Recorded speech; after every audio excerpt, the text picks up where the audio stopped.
You know what caught me off guard? It wasn't the Bud Dupree extension, it wasn't the cornerback rotation, it was hearing Chargers wide receivers coach Sanjay Lal flat out say that Quentin Johnston is a starter, not competing for it. He is the starter. And when I heard that, I paused. Because let's be honest, a lot of fans had already buried the guy. So if that's how this coaching staff feels, what does it really mean for the rest of this wide receiver room? Let's get into it. What's up, Chargers fans? Welcome to the NFL Playbook Chargers. If you're new here, don't forget to hit that subscribe button. This channel is all about breaking down everything you need to know about the Bolts. So, Sanjay Lal comment is quite surprising. Quentin Johnston is a starter, not fighting for a job, not rotating in. A starter. That one quote triggered a lot of reactions because, let's be honest, most fans had already made up their minds about Johnston. A lot of folks moved him completely off the depth chart in their heads, like he wasn't even part of the plans anymore. But here's the thing. Sanjay Lal didn't hesitate. He said he told Quentin he's a starter because he is one. And when a coach says that this early in the offseason, you have to pay attention.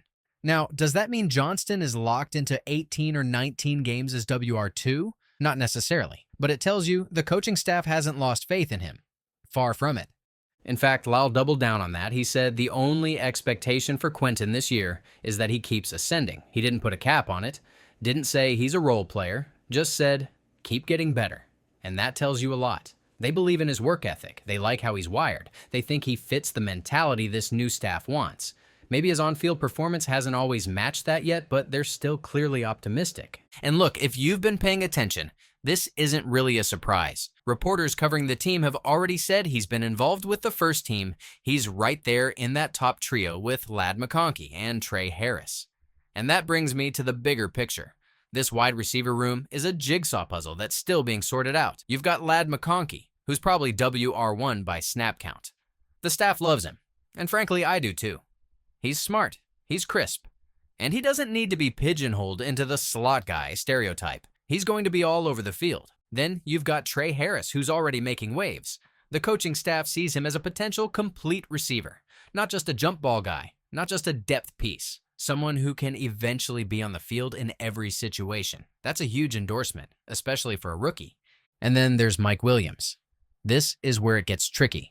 Because yes, Justin Herbert had chemistry with him. We've seen the back shoulder fades, the red zone dominance, but this coaching staff, they don't have the same history with him. They don't owe him anything. So if they're rotating him or even limiting his snaps early on, that wouldn't surprise me one bit. It's not about disrespect, it's about fit. And based on how they're treating OTAs, I think Mike Williams might end up being more of a role player than people think. So what does that mean? It means there's a real chance Quentin Johnston starts the year as wide receiver 2 in terms of snaps. That might not mean he's the second highest in targets, but when you look at base personnel, especially 12 personnel, I think he's on the field. That's his job to lose. And honestly, it sounds like he's doing everything right so far to keep it. Okay, now, let's pivot for a second. Because while the wide receiver room is grabbing headlines, the real chaos, the real war is brewing at cornerback. And I mean that. This is probably the most unsettled position group on the entire roster right now. The only guy who seems safe is Tarheeb Still. Everyone else? It's a rotating door. Dante Jackson, Benjamin St-Juste, Ja'Sir Taylor, Dean Leonard. They're all battling. No one has a spot locked up. What's interesting is that this coaching staff isn't hiding that. They're saying no one's guaranteed anything, and they're actually backing it up with reps. They're rotating these guys with the first team. They're letting them compete. And as far as I'm concerned, that's the only way to figure this thing out. Because none of these guys are high investment players. They're not huge contract guys. They're not top draft picks. So it really comes down to who performs, who understands the scheme, who can play both man and zone. Because remember, Jesse Minter wants to run more man coverage this year. He didn't have the personnel for it last year. This year, he might. But he's not going to hand out roles. He's going to make them earn it. It's honestly refreshing to see this level of competition, especially on a team that has, in the past, just handed out starting jobs to whoever was there last year. Okay, now let's talk about the Bud Dupree extension. 1 year, up to $6 million. And I'll be honest, I don't know why. I don't know what the purpose was. It just feels unnecessary. Bud Dupree played more snaps last year than most of us probably realized. 570, which is a decent chunk. But if we're being real, this wasn't some dominant force on the edge. This move doesn't feel like it was about production. This was about leadership, vibes, locker room presence, stuff the Chargers clearly value under this new regime. And sure, you can make the argument that it might help from a cap perspective. Maybe this lowers his number a bit for this season. Maybe they free up a little space. But how much does that really matter? It's a one-year deal. They already had him under contract. There was no pressing need to get this done. It's not that Bud Dupree is a bad player. He sets the edge well. He plays a clear role. But we're talking about a guy who had 27 total pressures last year, with 5 of them coming in one game against the Chiefs. His pass rush win rate was 5%. That's not good. That's not someone you extend because of what he's doing on the field. So when this deal came through, it felt more like a keep the room stable kind of move. They like him. Khalil Mack likes working with him. He's a vet, he knows the system, and he's probably helping Tuli Tuipulotu behind the scenes. But in terms of raw on-field value, you could have waited.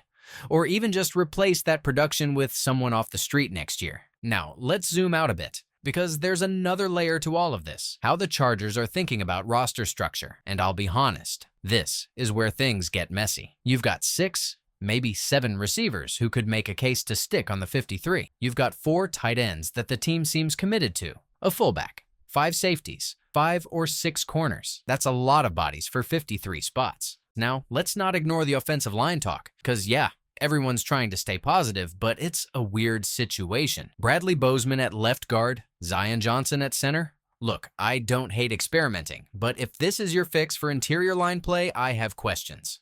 Bozeman hasn't exactly shined at guard in his past. Zion at center? That's still very much a project. And the fact that Andre James hasn't taken a single first-team rep yet, that's either a sign that the staff's already made up their mind, or that they're giving Zion the longest leash possible to prove he can do it. Either way, it's a gamble. Now don't get me wrong, the tackle duo is rock solid. Rashawn Slater and Trey Pipkins are one of the better pairings in the AFC, but you win in the trenches with your interior. And right now, there's more hope than certainty with this unit. Can it work? Maybe. But let's not pretend this is a top 5 line just yet. That ESPN ranking that had the Chargers OL at number 2. Yeah, someone's sipping the Kool-Aid a little too hard. Now, let's wrap with one last point that I think is getting overlooked in all this OTA buzz. The attitude shift. This team feels different. The tone from the coaches is different. The expectations are different. And when you listen to the way these guys talk about competition, about earning spots, about staying flexible with roles, it's a breath of fresh air. All right. So if you're a fan sitting there wondering why this team isn't being hyped like the Broncos, or why national media keeps brushing off the Chargers, it's because they're finally playing the long game. They're building, not reacting.